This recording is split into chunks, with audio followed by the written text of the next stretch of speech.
Muy buen día, mi nombre es Brian Toro. En primera parte le vamos a hablar sobre la vestimenta, de cómo deben ingresar a una cocina. Primero que todo se tiene que tener en cuenta pues su forma de vestir. Para entrar se necesita una chaqueta o una camisa manga larga blanca. Si tienes una igual a esta, muchísimo mejor. Si no la tienes, se le recomienda utilizar una camisa manga corta, blanca, sin escote. Eso sí, fundamental, sin escote. También se tiene que tener en cuenta un pantalón que les quede suelto. ¿Por qué? Me van a decir, ¿por qué suelto? Porque al momento de que se les riegue algo caliente encima de ustedes, el pantalón suelto no los va a dejar que se quemen, ¿sí? O se lo pueden quitar rápido, ¿sí? Esa es la cuestión. Bueno, seguimos con la camisa blanca, ¿no? Sin escote estábamos diciendo, blanca. Y si no tienen una camisa, pues blanca, manga corta, se les recomienda utilizar un delantal blanco. Continuando con las BPMs, hablaremos del cabello, de la cara, maquillaje, de los accesorios y de las manos. Bueno, primero que todo vamos a hablar del cabello. Para las mujeres se tiene que entrar a cocina con el cabello recogido en forma de cebolla. Posteriormente, después de que tengan recogido el cabello las mujeres con su cebollita acá, pasa a la cofia. Esto es una cofia, un burrito de cocina. Listo, entonces se lo colocan, mira, como ahí todo bien bonitas, se lo colocan lindas y entran a la cocina. Entonces, tener en cuenta la cofia, no se los olvide jamás en la vida. Bueno, por siguiente, seguimos con la carita. Para las mujeres, maquillaje, cero. A cocina no se puede entrar con maquillaje, ni con labial, ni pestañina, ni base, ni polvo, ni nada parecido. Cero. Continuamos con los accesorios que, pues, las mujeres son, ya ustedes saben, vanidosas, ¿no? Entonces, a cocina no se puede entrar con anillos, ni con pulseras, ni con relojes, ni con aretes. ¿Listo? Los aretes, ¿por qué? Porque en cualquier momento se les caen, le cae la materia prima y se lo consume un cliente. Bueno, ahí hay un problema. Bueno, mejor dicho, ustedes saben qué pasa con todo eso. Tenemos la problemática también de las manillas y relojes. En cocina tampoco se puede entrar con estos materiales porque, uno, son primero contaminación, ¿sí? Porque venimos de la calle, venimos de X lado con un accesorio que puede contaminar la materia prima. Entonces tengan en cuenta eso. Los anillos, ¿por qué no? Como en mismo y tanto pasa con las otras cosas, tú coges un anillo, un celular, coges un pocillo, vienes de la calle, el Transmilenio, muchas cosas, ¿sí? Entonces hay demasiada contaminación en estos accesorios, ¿listo? Continuamos con las manos, que es muy importante ya que nosotros con estos manipulamos nuestras materias primas que pues llevamos a cabo a las mesas de nuestros clientes y de nuestros familiares. Entonces las manitos, siempre las uñas tienen que ir muy cortas, a 1 milímetro, dice la regla y el reglamento, a 1 milímetro, porque en esta parte de la uña se mete todo el mugre, todo lo que hemos cogido, la tierra, lo que sea. Entonces acá tenemos microorganismos y bacterias, ¿listo? Entonces es muy primordial tener las uñas corticas y bien lavadas las manos. Para las mujeres que también se maquillan las uñas, por favor, a la cocina no se entra maquillar las uñas. ¿Por qué? Me va a decir, ¿por qué no se puede?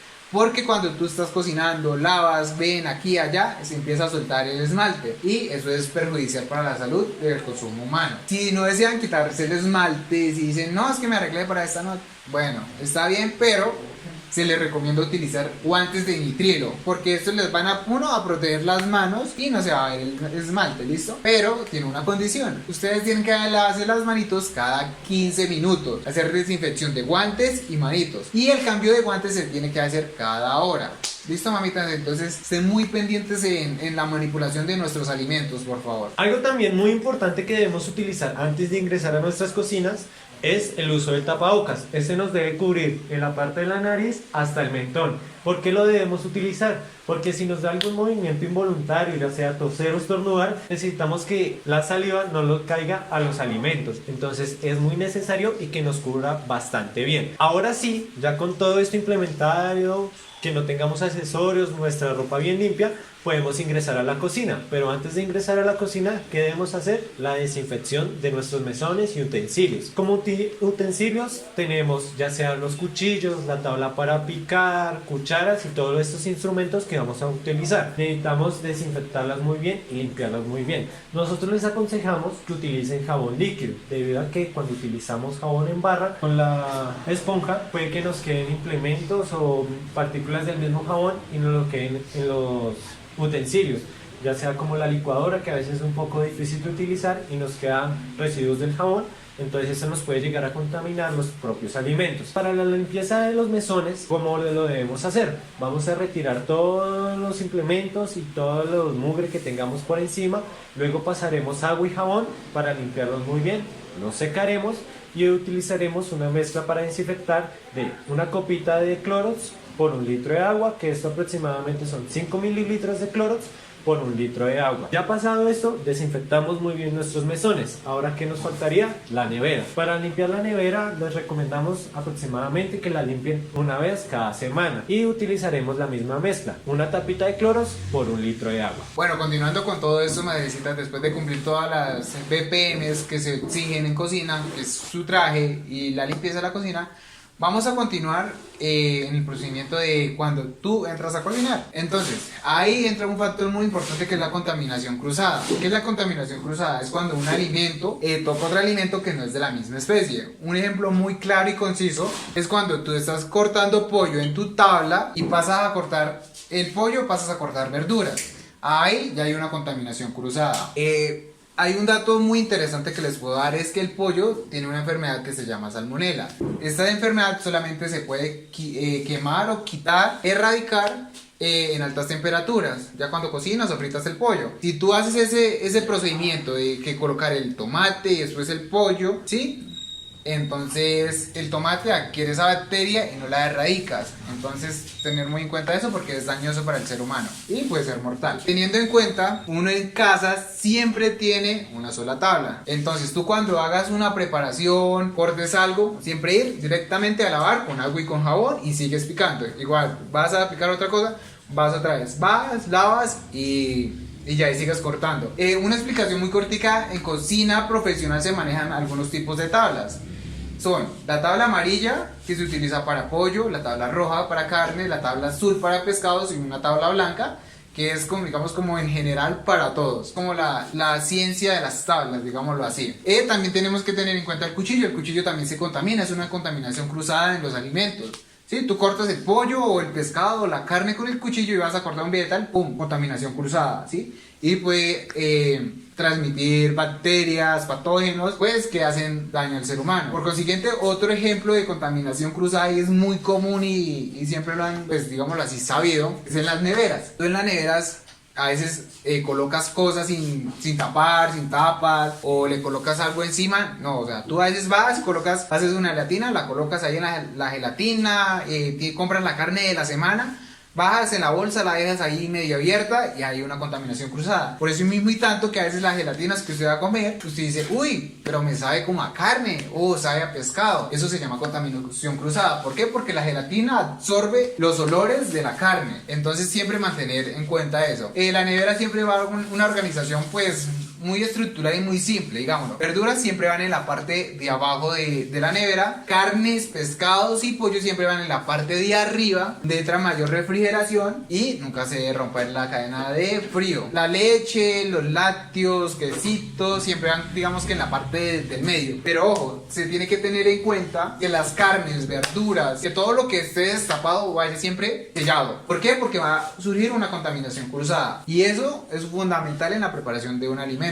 Sí, porque a veces tú, como les decía, vas a preparar la gelatina, pum, te va a quedar sabiendo a pollo, a carne, a pescado. Sí, entonces siempre tener en cuenta eso, por favor. Bueno, mamitas, como podríamos ver, ya hicimos un proceso desde cómo ingresar a la cocina hasta cómo vamos a terminar nuestras preparaciones y lo importante de la desinfección. Ahora vamos a hablar de los desechos. Como primera medida tenemos los desechos orgánicos. En estos botaremos los que son los residuos de verduras, vegetales y así. Estos nos sirven como compostaje. Por otro lado tenemos los inorgánicos, que ya son las preparaciones que no nos sirven, que pueden ser huesos o partes de carnes que no nos sirvan, que esto no lo podemos reciclar. Por otra parte ya tenemos los reciclables, ya sean bolsas, cartón y todo por el estilo, que eso lo botaremos en otra bolsa. Esto es muy importante para tener un orden y una limpieza en nuestras cocinas. Algo también muy importante es el desecho de aceites. Este no lo podemos botar en la bolsa, en los suelos o por el lavado, porque esto contamina y contamina bastante. Entonces lo ideal para esto es que mirar si alguna empresa o alguna persona se los puede llevar, o ustedes mismas pueden ver por internet o así para crear jabones. Entonces hay que tener mucho cuidado porque los aceites y las grasas contaminan demasiado. Bueno, mamitas, en este video han escuchado mucho la palabra de patógenos, alterantes, bacterias. Bueno, les queremos decir un poquito, darle una introducción a sí, qué es un patógeno. Un patógeno es una bacteria o un microorganismo que vive en dos medios, aeróbico y anaeróbico. Aeróbico es, o sea, con la presencia de aire, oxígeno, y anaeróbico, que no necesita oxígeno para sobrevivir. Tenemos en cuenta un ejemplo, las latas de sardinas o las latas de atún. Cuando tú no haces un buen proceso de manufactura, este virus, el Clostridium botulinum, aparece y puede llegar a ser muy mortal para el ser humano. O sea, te mata o te enferma muy grave. Y hay otros patógenos que pues son por medio del aire, que vienen en el aire, también son muy graves al medio de la cocina, en el momento de manipular alimentos. Otra parte que tenemos en cuenta son los alterantes, que ya mi compañero los explica qué son los alterantes. Bueno, como alterantes podemos ver que los alimentos sufren un cambio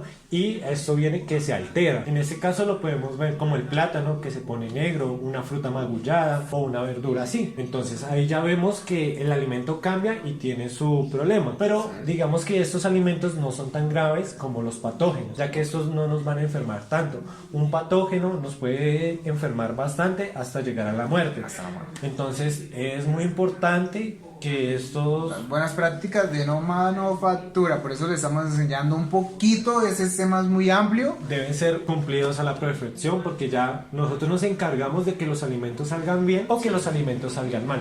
Por eso nosotros los chefs, los cocineros nos llaman los segundos doctores, porque nosotros manejamos la salud pública de las personas, ¿sí? Entonces tener en cuenta siempre eso. Y pues yo creo que eso sería todo, ¿no? Ya espero que les haya gustado, que les haya servido y que conozcan un poco más de esta parte de lo que es detrás de la cocina, que personalmente no es solo cocinar, sino saber cómo cocinar y que el alimento salga muy bien. ¿Listo? Muchísimas gracias, entonces nos vemos. Que les haya gustado bastante.